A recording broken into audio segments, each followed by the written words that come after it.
पति को सारी बात बताती है।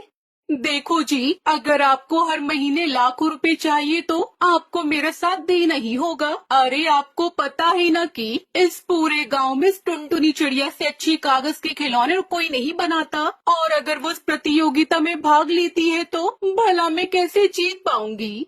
अच्छा, तो ये बात है, तो तू चिंता मत कर, मैं उस टुनटुनी को देख लूंगा। ये कहकर कड़कनाथ से टुनटुनी